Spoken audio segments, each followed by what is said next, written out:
Gormaghi, you know what's really great about being leader of the Labour Party? You get to watch the first half of the match.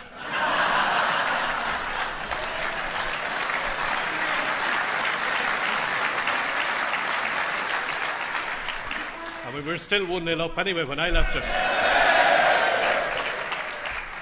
Seriously though, I get lots of opportunities like this to make speeches. But what I like best are the opportunities that I get to listen. To hear the stories, the life experiences, and the worries of people all over this great country. Like the businessman in Galway, who told me how his business has folded, that everything is now gone, and the humiliation he felt queuing for welfare for the first time ever. The young solicitor from Limerick, who had come first in her law class at university, who has just been let go from the practice where she had worked for the past 3 years. The bricklayer from Ballybrack in my own constituency, now out of work, who would love to get the chance to lay the blocks for the badly needed clubhouse where he trains a boys' football team every Saturday morning. These are the human stories of this recession, of aspiration turned to apprehension, ambition to fear, hope to frustration.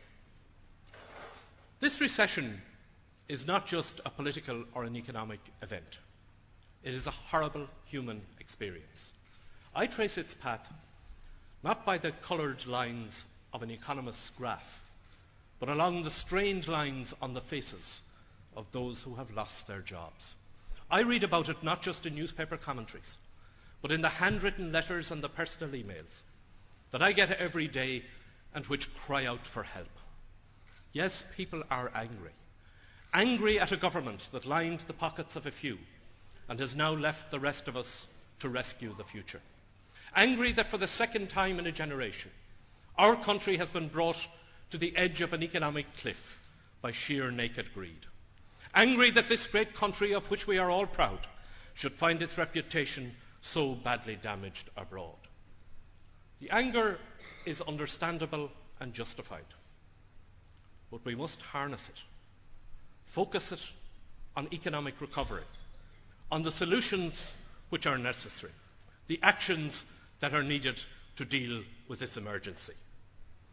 Over and over again, I hear three basic questions. How bad is this recession? How long will it last? And can we get out of it? The answers are not easy. This recession is bad, the worst we have ever seen. There is no precedent for it, because this is the first global crisis in global capitalism, and it comes on top of economic mismanagement at home.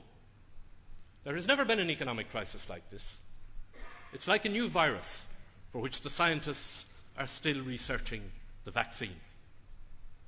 We all hope that the Obama stimulus package will work. And I hope too that Ben Bernanke is right when he says it will bottom out next year. But we can't be sure. And anyway, Ireland is going to take even longer to recover. But recover we will. This is not Armageddon, and we need not panic. Because every episode like this in the economic and human and political history of humankind has always come to an end. Because as a country, we have great natural and human resources, and because we Irish are resilient and creative, and we will not be defeated by the mistakes of the past or by the greed of the few. The Celtic Tiger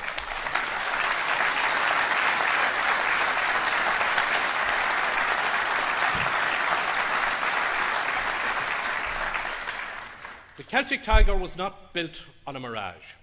The economy that Rory Quinn handed on was thriving and competitive, and it can be again. Does Labour have a plan to deal with it? Yes, we do. But it won't be easy. There is no quick fix.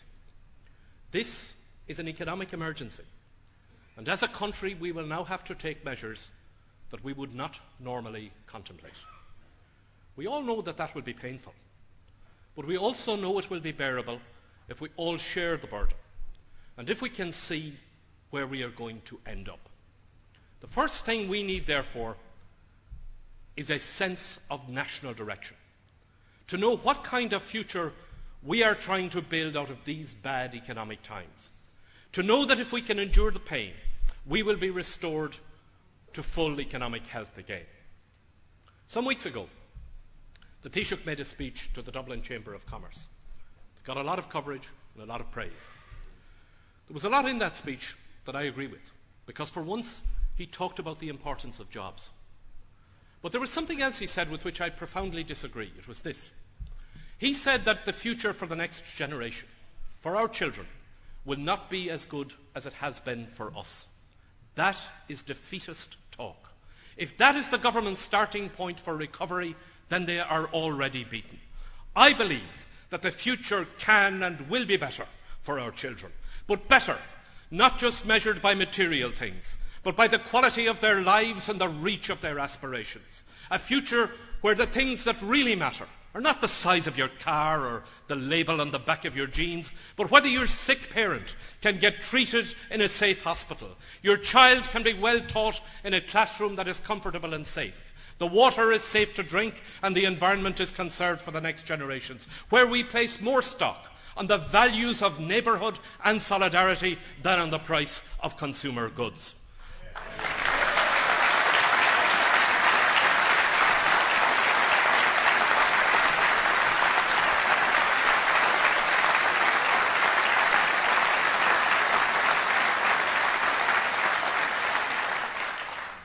Out of this recession can come great good. Country with a growing, prosperous economy again, but where economic activity is primarily to serve the needs of people and where people are no longer slaves of the market. A new deal and a fair deal for the people who work hard and play by the rules. This is now all about building a new future, not reinventing the past. Labour is not for going back. No rescue for the cabal of cowboys and charlatans who got us into this mess.